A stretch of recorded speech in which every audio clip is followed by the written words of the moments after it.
Kangi le quoi écoute ma kélé. Non pas. On va faire musique. Là, fini direct. Merci beaucoup. Bonjour, bonsoir. Que vous allez vraiment ébélé pour la causer la émission politique. Oui, Kambamaka. Et pas moi la moka. Marlène Bilona Lukizola. Beau commenter, beau partager, beau liker.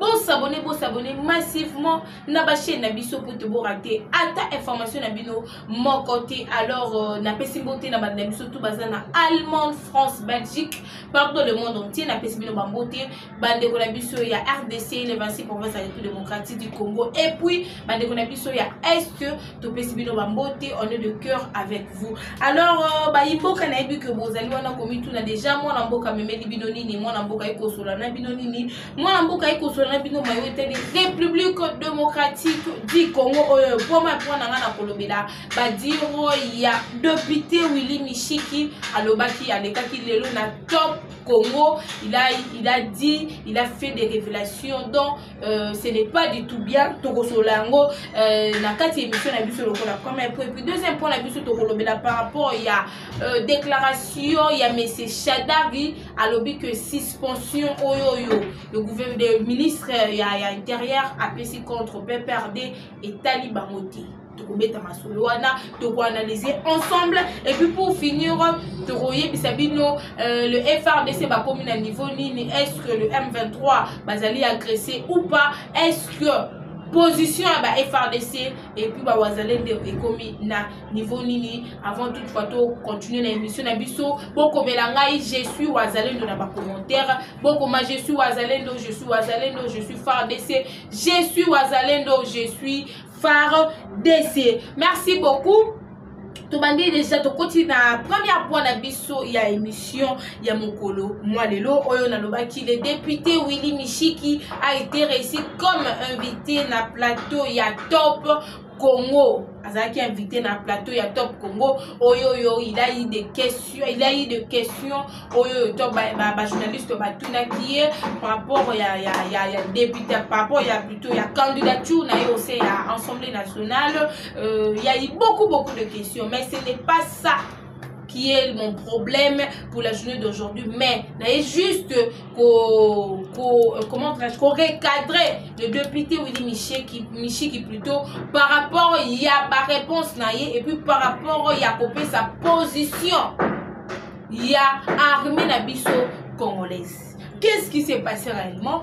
La question a été posée au député plutôt monsieur Willy Mishiki l'honorable que non le FRDC est-ce que Bao Bazali pour le Bakele l'aéroport Kavumu a été pris est-ce que Bukavu est-ce que il a répondu comme ici Dengue Senga qui n'a rien répondre mais place le problème n'a évangéliser les alliés place oyo le député l'honorable Willy Mishiki a lobby été que non les Wazalais ne sont déjà à la porte il y a Goma balingi bako tanakati ya Goma bazozela kaka mot d'ordre pour entrer. Il n'a pas cité le nom de FRDC mais il a cité le nom de Wazalendo. Déjà ce n'est pas du tout bien, ils ont bien été parce que Zali comment dire Zali ba stratégie il y a armée. Oyo yo bimara libandati. Vous êtes là, on a plusieurs journalistes. Vous en avez HK, vous en avez Tebele, Kalonji, Moubenga. Ils n'ont jamais, je dis bien jamais, venir dire que mon ami tu vas le bazar place, mais il faut non. Parce que dans le Congo, c'est nous qui est agressés. Il y a les bosso. Biso de batoza agressés. Donc il faut to bomba o ezali lokwa ezali comment traiter ezali stratégie il y a armée pour la koluka comment est-ce que il y a quoi avancer il y a quoi récupérer ba territoire. On n'a jamais vu le M23 au bazali ko attaquer biso.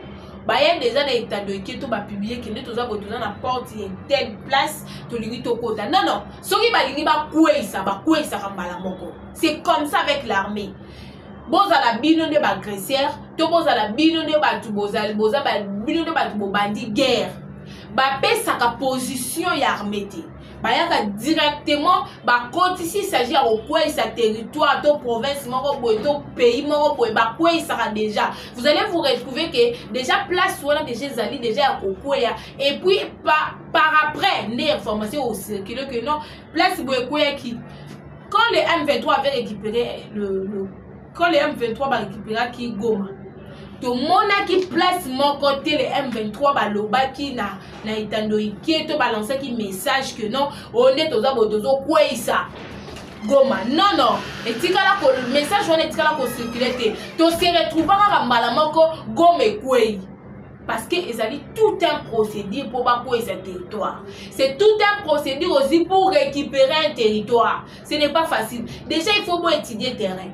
Pour étudier le terrain, il y a toujours eu des espions. Au Bakenda Batali, to côté la place ni.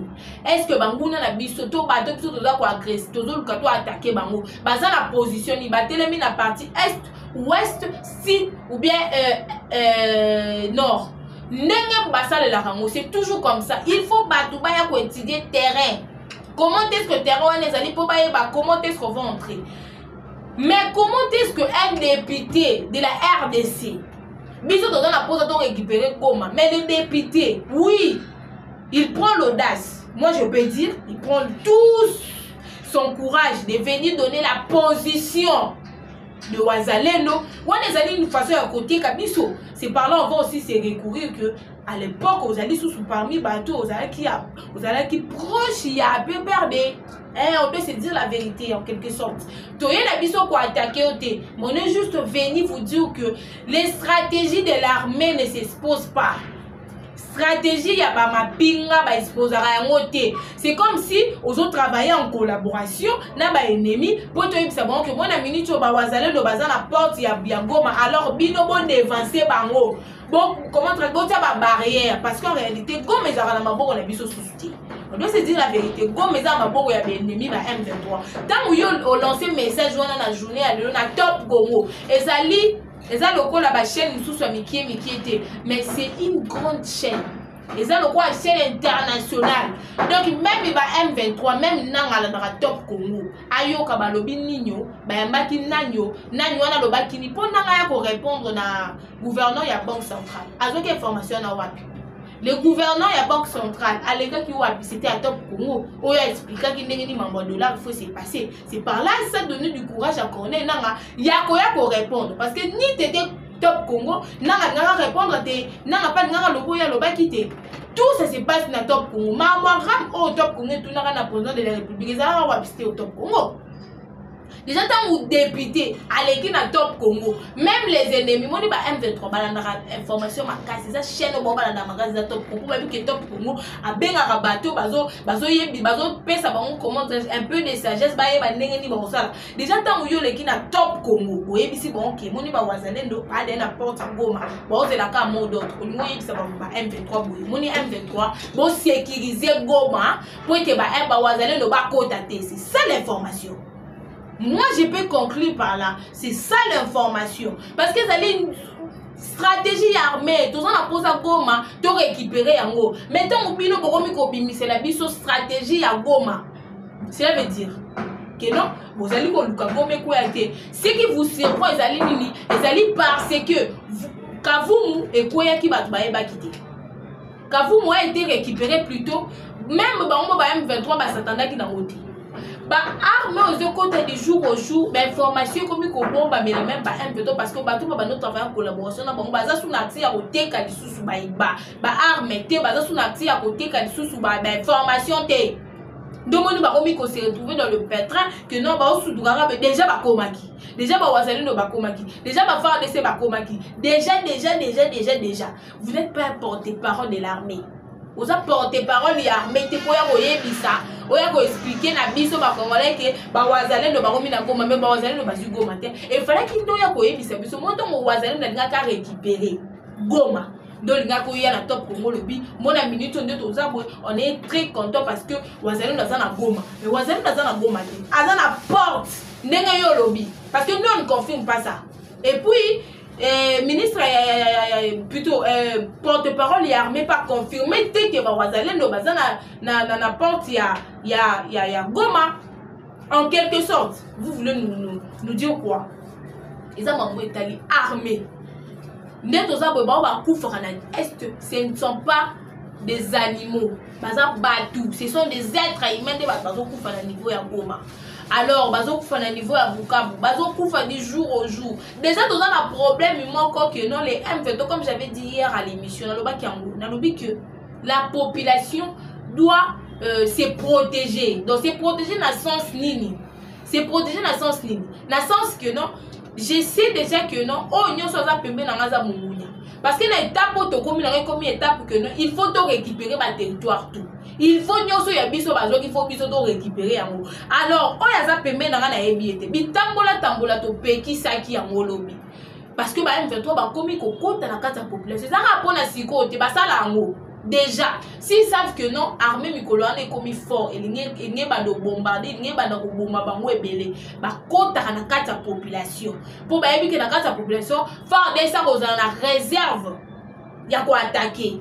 Parce qu'il y a la population, même ici, il y a 50 population de bon bima na information ba lobani que non monde to zabo na minute yo population akufa ki 50 car moko ya biso ne muta kufa ki ne ba ba changer mais en réalité 50 ne ba kufa ki ya ba M23 ne ba za population mais juste pour chercher comment ya côté population na ka sa frustration ba au cause que non o ba boma ki on est population. Alors nous on ne veut pas les honorables qui viennent trahir notre pays, les honorables qui viennent donner des informations qui concernent notre armée. Bisonne Tozabwe, population congolaise. Nous avons posé des informations que ceux qui ont commis place ligne, ceux qui ont posé des informations, ceux qui vont récupérer. Mon idée est que vous avez faire DC. Ah, là on va venir. Mais ceux qui déjà qui vous pensez que les grands journalistes ne savent pas position à ma faire DC parce que dans la bateau même dans niveau il y a province ou là ba bengaka ba lobi que maman mon minute on des abou toza obata madame nakume ba faire DC ba telemi place mais on ne peut pas venir le dire dans les médias. Toya koloba ngote na télé toya koloba ngote parce que c'est une façon ya koteka ba stratégie. Donc moi to loba mambona tout et cause à la télé. On garde ça. Torosela, tant ou toko récupérer, ce qui puisse te récupérer, de par là on va venir avec les informations que nous moni te récupérer. Mais tant que nous te récupérer, go mater. On n'a pas besoin d'une personne à quoi exception que ba wazalendo, ba lobby, ba wazalendo bazan la frontière, bazan la porte ya Goma. Moi je vais dire aux internautes, c'est faux. On a lobby dans l'internet information que le député l'honorable Willy Michik a lobby que le Wazalendo le bazar la porte ya Goma, c'est faux. To yebi position à Wazalendo to yebi que FARDC bazar la Kavumu. Ne place aux reconnus au biso to yebi que armée na biso na minute bazande na Kavumu bazar na kati ya aéroport bazar na bango déjà contrôle ya Kavumu ezala na maboka ba FARDC. Mais quant aux autres information qui surquitte que Wazalendo bazar la porte ya Goma, c'est faux et archi faux. C'est faux. L'honorable, toute chose n'est pas à dire dans le média. Déjà, maman bakande tout n'est venu ensemble. Moi, je ne vais pas trop commenter sur ça. Dans la pose au côté de mais nous, on veut protéger notre pays. Nous, on veut protéger notre pays. Nous, on veut l'avancement de notre pays. Nous, on veut le changement de notre pays. Nous, on veut la paix de notre pays. C'est ça. Papa Etienne Tshisekedi les peuples d'abord. Le chef de l'État, c'est pour que le territoire soit dans ma boca, tout et qu'on a ma boca na biso. Alors, on ne veut pas les gens qui sont des deux figures différentes. Donc yemoko aza a yemoko aza b to lingité na top ko ba bengela ko mama guerre bengela ko mama de ya candidature na yo na assemblée c'est mama bo maté ce n'est pas à vous de venir informer parce que porte-parole l'armée tisiko a lo baté jusqu'à présent à l'obité. Donc nous on vient avec les informations qui concernent notre pays, les vraies informations. On ne veut pas les gens pénaliser ou aller ne pas faire des ça la poussar en avant. Parce qu'à l'époque, tu travaillais avec Kabila. Merci. Alors, toujours continuer toujours na kati ya émission na biso ya mokolo molelo bo commenter bo partager bo liker bo komelanga na ba commentaire na bino je suis Wazalendo je suis FARDC toyebi ke Wazalendo loka makasi FARDC loka makasi. Moi je vous avais dit hier que non moni tito comme décembre. Moi je vous dis bandeko na biso tu ya est vous savez ma parole to fêter na kimia et longo monde biso na Kinshasa to zalaka to ganga bonne année bino pe boganga bonne année mais ça c'est bétaté. Moi je vous dis nanga déjà zo luka comment est-ce que aken exil po ba bandara bongo azo luka comment est-ce que aken exil mon point de presse on a salaki ça non cas juste au mascarade parce que déjà il circula qui et tout que non il est mort de mon a salaki semblant wana mais dans les jours à venir bon mon nanga aken déjà exil pour le passeport pour notre yebi ba jowana ndeni c'est pas ça to yebi a montré bien. Alors j'avais dit deuxième point il y a réponse, droit de réponse. Moi je vais dire c'est le droit de réponse de M. Chadari envers le ministre de l'Intérieur. Que non, suspension. Il a dit ceci. M. Chadari, cette suspension n'engage pas. C'est ce que M. Chadari a dit hier. Cette suspension n'engage pas le PPRD. Nos activités continuent dans le strict respect de la loi de la RDC. Donc, à répondre au ministre intérieur ici, j'ai dit, mais cette suspension est officielle. Beaucoup de Twitter, beaucoup de partout, vous allez voir lettre et suspension, il y a PPRD. Si vous ne savez pas pourquoi PPRD a été suspendu, c'est par rapport, il y a Oazali numéro 1. Il y a PPRD, Domoni PPRD, Sibyl, conséquence. Vous devez savoir, et ça là-bas, opposant que non. On est en train d'abuser. Nous sommes un pays démocratique. Oh yo yo, tout le monde a le droit. Tout le monde a le droit. Mais tout le monde n'a pas le droit de faire du mal contre la RDC. C'est pas parce que nous sommes un pays démocratique, nous sommes tolérés, nous sommes autorisés. Non. PPRD, c'est un parti politique qui appartient à M. Joseph Kabila Kabange, Hippolyte Kana, mais moi, la maman Marceline. Le PPRD appartient, je dis bien, à M. Kabila Kabange. C'est comme l'IDPS appartient à Etienne Tshisekedi Wamulumba. Il n'est pas là, son fils d'Azui. Monopole voilà.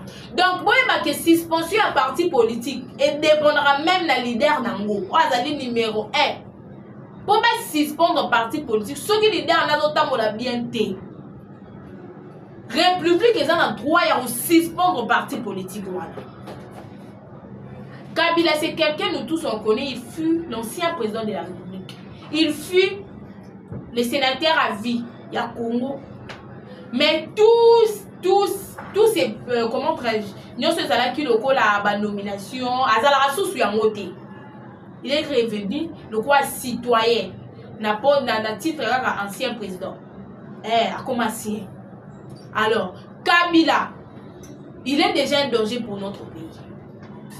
Le président l'ex-président plutôt c'est déjà un danger pour la RDC. Parce que Mouto lui il dit que non, Ayebe l'autre côté, il veut sauver le Congo. Bon, nous on ne refuse pas de sauver le Congo. Toboy sauvons le Congo. Toboy yamote.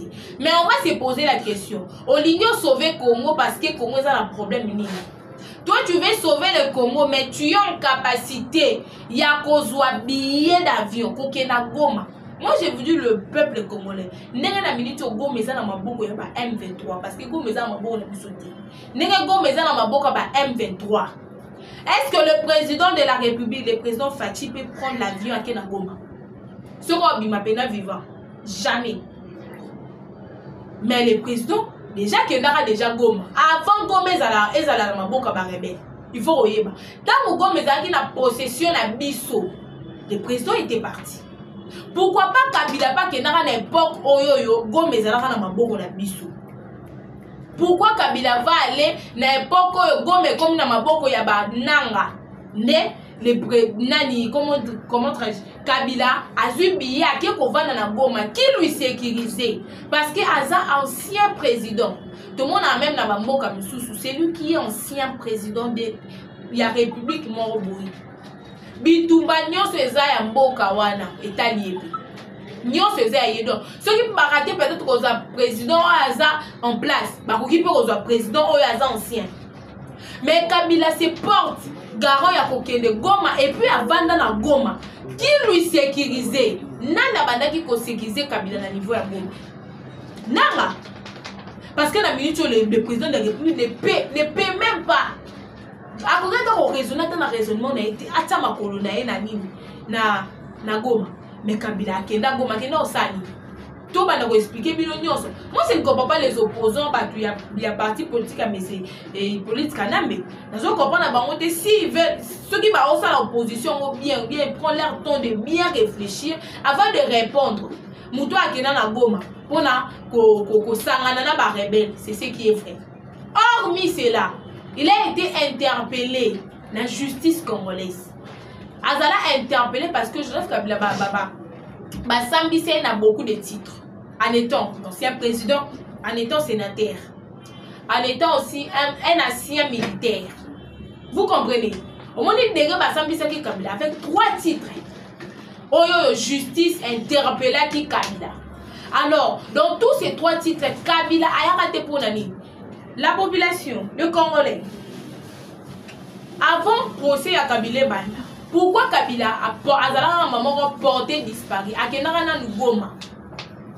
Plutôt Azaki na Kinshasa, on se retrouve que Kabila a zomona na lisusuke, Kabila a zomona na zomona te printemps, les vidéos et les photos de monsieur Kabila et bimé luapi na niveau ya Goma. Photos ya Kabila puis les vidéos de Kabila na niveau ya Goma, puis Goma directement a comme il parcourir na ba pays ebele. Après tout ça, après nyonso wana benga parcours qui tant justice et qui ko interpeller monsieur Joseph Kabila. Tout le monde a qui l'ancien ministre de justice monsieur Constant Mutamba. Tant justice interpellé qui ayaka pour l'année. C'est parce qu'il se sentait que non. Bon, j'ai pas être coupable maintenant qu'il est quand même pour répondre à l'appel. Mais Kabila n'a jamais été jamais à Tikala qu'on s'est présenté pour le mon côté. Toutes ces condamnations. Tout nyonso na Kabila n'a jamais été là présent. Mais on se retrouve que après Kabila, après toutes les condamnations, justice pèse 8 ans parce que avant de condamner M. Kabila, avant de condamner M. Hippolyte Kanambe, on a pris le temps. Il y a M. Constant Mutamba vu qu'il était là, ça pour que même pas intime pour pas condamner. Mais il y a Kabila 8 ans. Mais ça qui va procéder dans la même période. Après condamnation, M. Kabila Lobi qui a tout ça la retourne. Bon, Moutapé qui c'est qui était? Pour na terrain sur les habits, il a envoyé M. Chadari Ayawana sur place. Pour Ayeba na activité et puis on vous a suspendu par ministre intérieur. Je dis bien ministre intérieur, vous doit suspendre. Ministre intérieur a fait suspension. M. Chadari répond directement que non. Cette suspension ne concerne pas les PPRD. Est-ce que la suspension dans lobby, on a suspendu la personne Joseph Kabila? Non, non. Dans le cas de suspension, on a bien dit que cette suspension est pour le parti politique PPRD. Et ça dit suspension, il y a parti politique, il y a PPRD. Et ça suspension contre la personne Joseph Kabila. Déjà la personne qui est meurtrier. C'est lui qui a travaillé dans le du jour au jour. Parti politique na Congo, il faut fonctionner sur base de quoi? Et puis M. Chadari, moi je vais dire à M. Intérieur d'interpeller déjà M. Chadari par rapport à dire par rapport à droit de réponse. Parce qu'on est là le droit répondre au ministre intérieur, apaiser le ministre intérieur en disant que non, cette suspension ne concerne pas le parti politique PPRD. Dans notre pays, ils ont un moment sous d'autres traitements, on a la légèreté. Parce qu'il avait répondu ça depuis hier. Mais jusqu'à présent, il n'y a aucune convocation. Donc, et quand on a aperçu, le ministre intérieur, il y a une suspension. Donc, à défier la loi, à défier la République, à défier le président de la République. M. Chadari. Donc, parti PPRD, il y a là qui ça. Na Congo qui bango de ba parti au top bango de za baza parti numéro 1 bango de baza bango ne PPRD. Alors, nous, on fait de mesures strictes contre cette partie politique. Topeki, bon, M. Chada, vous avez dit que cette suspension ne concerne pas le PPRD, d'accord. C'est là que c'est activité. Avant même que tout le monde ait étape activité, on a d'abord besoin que M. Chada doit être interpellé. Il faut aller bisabiso. Pourquoi il a dit tout ce qu'il a dit? Il y a mon qui suspension en a dit. Lettre on a suspension. La partie politique n'a pas moni en moté. La partie politique il y a peu peur de moni en moté. Doivent nous dire quand il y a parti il y a peu perdre. Moni en moté. Le Congo on a besoin de la justice manko oyo ekozala wana pona kobanda kozongisa mutu tout na place na ye. Tout le monde a sa place. Ndelo biso to ana moposa. Mutu alobi que non, ba suspension des partis politiques alobi bien que non, cette suspension ne concerne pas cette partie. Et puis il est calme, il est à l'aise. Interpellation morte salami. On y va où? Donc wapi na komwango. Toujours que wapi. Chers internautes, avant de chiter, je vais essayer un peu, parce que dans le bas qui m'a envoyé un braquage. J'aime pas trop parler de ça. Déjà dans le Bélanca une fois, après nous ce s'est passé une fois, je vais dire si je ne vais pas parler. Mais je suis encore venu parler par rapport aux amis qui s'est passé dans l'affaire braquage. Par là, je vais m'adresser à la cour militaire. Je vais m'adresser à la justice congolaise. Que non, il y a des procès, il y a des crimes et des crimes. Il y a... Donc, et là, on est dans la peine, et là, on est dans la mais affaire braquage. Moi, ce que j'ai trouvé mal, déjà, c'est que Bobandi ko sambi sabato faki bobanda la baroté. Peu importe la dignité, sur la dignité, sur nini, peu importe. C'est que les militaires ont fait. Je suis une femme, je parle en tant qu'une femme. Peu importe, moi si, par là. Peu importe ce que les militaires ont fait. La normalité des choses, la logique des choses, la gongo oyo dozali oyo. Bakoka ki ko banda procès na ma militaire T. Bolinga bo wana na moto azala ki meurtrieux, oya banda ki provocation. Parce que c'est elle la provocatrice. Parce que jusqu'à présent, toujours le capé bo bimisé la biso bato ba bando beta ba massa sur tout autour, toujours mon bon kati bon. To ko ta mamboana ti. Mais non, on parle de la personne que nous on a vue. Avant bo banda na ba militaire, normalement faki bino bo banda na nous cette dame là. Madame Honorine Porsche, la criminelle. La télé ku madame Boani. La criminelle Honorine Porsche. Mais bon bandi ko sambisa ba militaire. C'est une façon de robimisa justice congolaise qui est moi on est moi on a été pour nous risquer. Donc ils ont une façon de relakisa na allemand qui na Congo justice en monté. Posons-nous la question, si c'était une congolaise, bon une allemande, mais avant la Congo na RDC, akena ki na allemande, akena ki braquage, bah ça dit quand même au militaire bah ça. Est-ce que vous pensez que non, justice allemande, il y a qui est banana militaire na bango, après ba yo ba na osambisa la fille to muto abana ki braquage na mboka na bango après. Si vous pensez, est-ce que vous avez bien fait cette affaire? Ba militaire on a ba kimité, ba za biso, ba bombi pe mututé. Na nyoso ba déjà na mambo iteli braquage ata la fille on a par erreur ma ça c'est toi qui. Et c'est normal. Ata par erreur, ma ça c'est toi qui a koufi. Et c'est normal.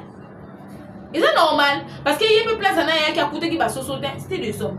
Alors Nebolo Bamindou qui a joué, bon, vous avez dit que Zahir Mundou qui a joué, la fille parle de Mundou qui a joué. Mais admettons que Zahir Mundou qui est normal, que non à mon avis qui est non moins résistant de tout et toi Boma qui Mundou. La place soit. Bon ça la nuance parce qu'il n'y a pas eu Moutoumora a koufi, parce que Moutoumora a koufa qui déplace. S'il y avait eu des morts, dans la banque, comment est-ce que Moutou a un criminel? A eu braquer banque. Et puis dans la banque, ils ont dit que non, ils ont quitté minuit, ils ont quitté. Il y a eu des gens à l'intérieur. Au bail que ça la retraite, bateau puis bail que ça la dépôt sur place wana. Mais au lieu de bandana dans la criminelle, bo bandina ba militaire au point ni pour ba filmer qui. Est-ce que ba filmer ni? Est-ce qu'elle est la première au ba mon dignité na qui la Congo? Est-ce qu'elle est la première? Non, elle n'est pas la première. Si tu fais bonne botte mon entre parenthèses. Entre parenthèses, bonne botte bandana faire wana ta. Pour montrer que maman tout le monde sous clarté. Il n'y a pas quelque chose de clair dans cette affaire. Tout le monde en clarté. Les militaires, ça plus les militaires. Moi, les militaires, ça va trop. Mais cette dame-là, je crois, de deuxième fois. Mais les militaires, ça va tout le monde. Mais pourquoi Bozo côté en pression? Et puis la dame-là, elle est posée. Elle est tranquille. La Monica a conduit parce que moi, stress, il y a prison. Mais en réalité, cette dame-là, elle est posée, elle est calme. Bon, les militaires ont sauvé la population. Parce que les militaires qui se placent, qui ont sauvé la population. Non d'abord la banque, mais la population. Parce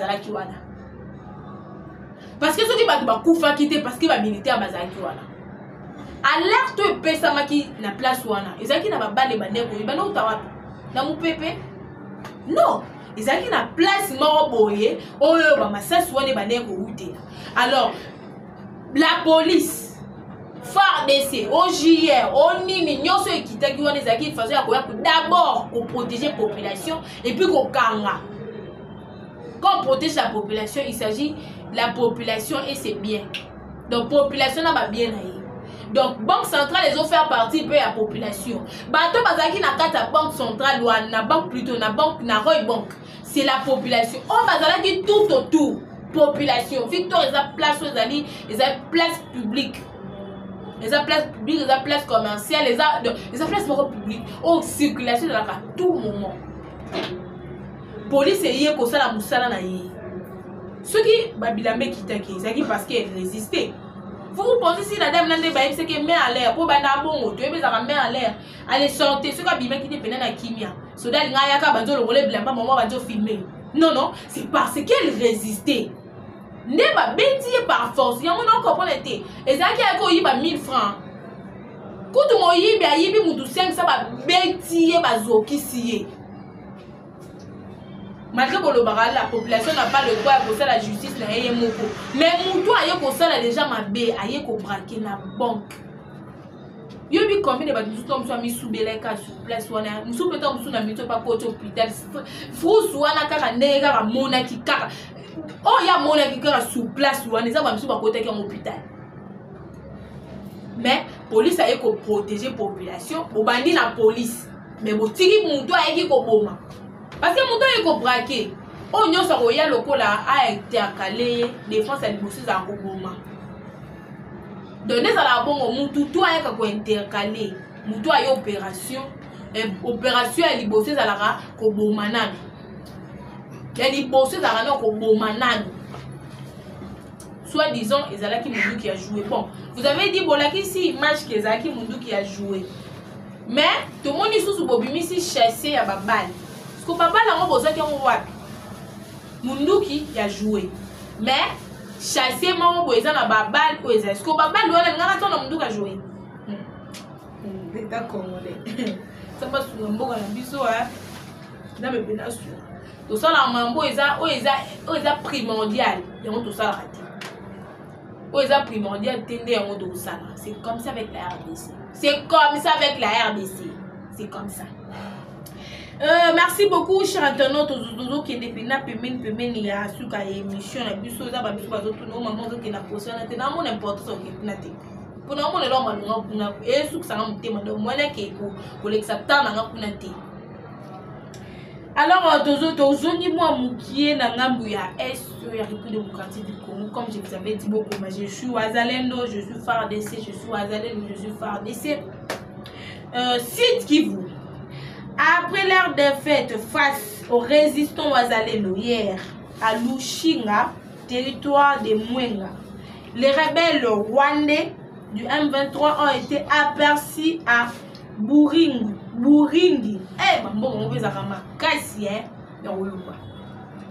Avec des chèvres et d'autres biens pillés à la population. Vous voyez que la population doit se protéger. Donc pour moi que non les M23 ba na suka na makomi na suka ba komi ko piller ba komi ko piller bloc la population parce que ko piller na ba ko se passer neni ba ya ko se mélanger na kati na bino bon ça na état de guerre. Mes frères, mes mamans, mes papas, mes sœurs dans le biboy vous agressé vous a province vous allez sensible. Boza wana bozo vivre toto depuis biso tovanda na Kinshasa toyoka na tuma sasite toyoka ka masas na mama braquage pe bato bazali ka zinga toyoka na biso ngote mais vous c'est du jour au jour des heures à heures. Alors pourquoi vous mélangez avec tout le monde? Déjà au tambola c'est déjà insécurité pour la vie. Vous devez vous protéger. Tout le monde a M23 ba piller na bango. Bo ba na ba na suka. Na ngala sangi alobi o no bank BCDC ezo piller ezo yiba population mbongo. Zo yiba population mbongo pour na ni pour ba kitisi dollars. Yé ayebi que to ya dollars eza na 28 000 29 000. Wana nanga. Siko to komi ko se retrouver que affrontement l'équipe makasi ba M23 ba zeli nini ko na ba ko piller. Pour la minute déjà franchement les amagats bon ok banque il faut pas que go retirer votre fête d'arrivée go et donc on se za na temps on za na période na wo bon on a bien au calme. Nous on n'est pas comme d'autres députés ou ba ko lo ba oh non ba fa de se ba libasa la boy ba M23 ba libasa ba wazani ba libasa la boy non biso de la kaka ce qui est loko biso to yeba qui et se réaliser de ko lo ba les wazalés ne laissez pas le temps. Les FARDC, ne vous fatiguez pas. Il y a la population qui est derrière vous. Il y a le président de la République qui est derrière vous. Il y a la nation qui compte sur vous. Parce que tous les mi tous en cas, tous les qui et on a récupéré. Et on a. Déjà coup de chapeau à vous pour vous. Parce que bah coup t'es en accepté. D'ailleurs comme qui m'a demandé par prier. À très bientôt. Très bientôt. Mais bientôt tu peux savoir ma position T, ma commis wapi bon ça nini bon ça bon nous a surpris. Mais des généraux au batikali. Oyo bazali. Ko te comme stratégie na biso. Bazawa na pona ko expliquer que o to commis place o to récupérer place o ba armé ba ba ndambu ba teki. Cette fois-ci la population botu na gasite les arabes population ne ba banda ko sa charger na yi parce que comment on a besoin de moment na l'état tous les arabes ministre tous les arabes banani retard il faut donc ça ni tokota. Il faut donc ça ni to avancer, il faut donc ça ni to récupérer, il faut biso moto bima. Vous allez nous faire baisser la population derrière vous. Na kepena na souka émission nanga oyo dernière point nanga ezali mambu ensemble. Bon, to moni ba candidature. Mais nga jusqu'à présent je peux dire seulement que na moni nanga muta convaincre ngati. Ce qui il s'agit à la nani. C'est papa Mboso. Boloba Koli. Oui. Mais la minute, il faut pas que ensemble. Tala. Et ça, tout, il y a République. Ce qui est le changement constitué, ça la malgré chef de l'État, l'Obelango. C'est parce que Vital Kamerhe était là. C'est parce qu'il était là, il a bloqué. Si on tient Mouto à un vision chef de l'État, moi je vous dis changement constitué, ça la maté. Bon, quand que le président de la République il risque de violer la constitution. Yamboka. Il risque de violer la constitution en Mboka. Donc le chef de l'État doit aussi se soumettre à la poste. Il doit aussi se soumettre à la loi Yamboka. soki totie mutu ya bien mambo ebele na Congo ça va bouger et qu'on bouger déjà changement de constitution déjà qu'on paralyser ba ennemi déjà changement de constitution qu'on paralyser déjà ba ennemi alors soki tozongi ici papa mboso momentalement c'est une façon yo c'est une nouvelle là une nouvelle élan plutôt parce que nazo tala batutu ba déposer ba candidat teza batu mususu azana ya collaboration na ba ennemi ya mboka batie place wana pour ça la nini a bloqué. Qui vous dit que Vital Kamerhe est parti comme à Kepenza? Ah on a pas pion na imo batie pemene wana bino mo ke déposer candidature. Tant bino bo va la place dans to bloquer constitution. Siko. Vous pensez bon ça na. Detinga la mona oui, on a aussi besoin de jeunes. Mais jeunes est-ce que tous en attend yeba bango? Ba jeunes on besoin ngamba ya. Est-ce que biso tous en maîtrise na bango? Non non. Merci beaucoup, chers internautes. Tout comme il a souka émission na biso, on a beaucoup de bana souka émission na biso na zozo na bani ko na biso est. Tout celui qui vous entoure n'est pas votre ami, c'est votre ennemi. Même quelqu'un de votre famille, c'est votre ennemi. Vous comprenez? Merci beaucoup. Bengana bengayo na plus 243 97 10 87 028 plus 243 97 10 87 028 wana ezalaki wabino mwana mboka Marlin Bilonda Lukizola. À nous revoir à la prochaine numéro. Merci beaucoup.